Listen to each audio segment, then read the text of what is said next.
Possiamo dare un'altra buona notizia in questo inizio del primo dell'anno sul settore della pesca e acquacoltura, specialmente di chi opera sulla laguna di Venezia, sull'ambito della vernicoltura,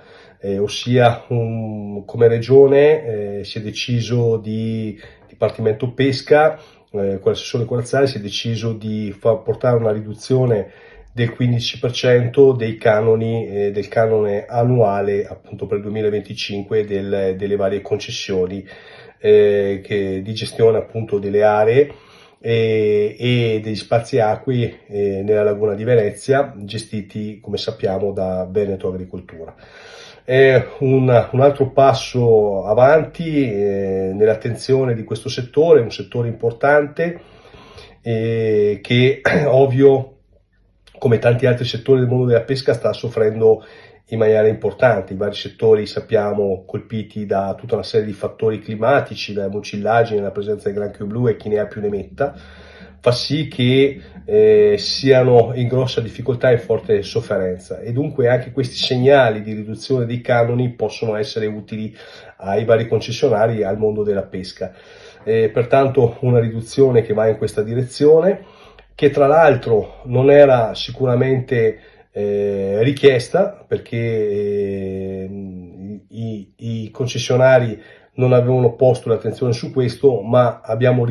si è ritenuto di andare in questa direzione, come avevamo paventato già l'anno scorso, quando c'è stato il passaggio da San Servolo, della gestione del San Servolo della laguna a Veneto Agricoltura, e si era ipotizzato appunto la possibilità,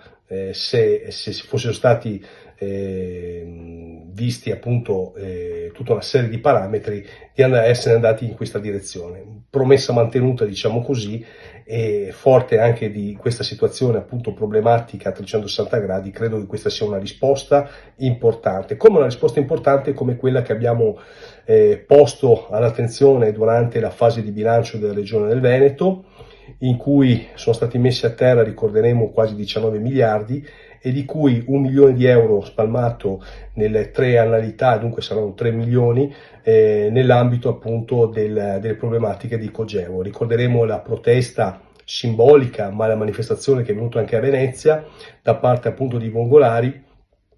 e si è ritenuto di avere lo stesso un occhio di riguardo in questo settore, e di cui abbiamo messo a bilancio 1 milione nelle 3 annualità.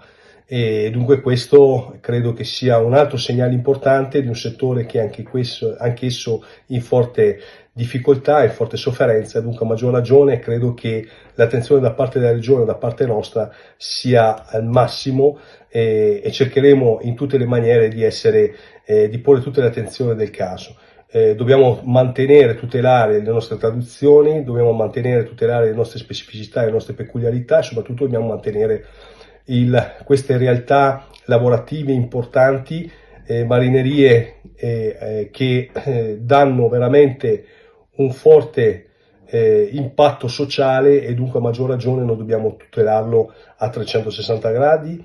nelle sedi più opportune, con le risorse che potremo mettere. E ovviamente cercheremo ancora di più quest'anno, sperando anche con minori, diciamo, difficoltà derivanti da fenomeni che non sono certamente causa nostra, ma sono cause e fattori, diciamo così, meteorologici o fattori climatici, che spesso e volentieri stanno dimostrando veramente di mettere in grossa difficoltà i settori. AF Energia ci trovate in Viale Mediterraneo 135 a Sottomarina, dal lunedì al venerdì 8.30, 12.30, 14.30,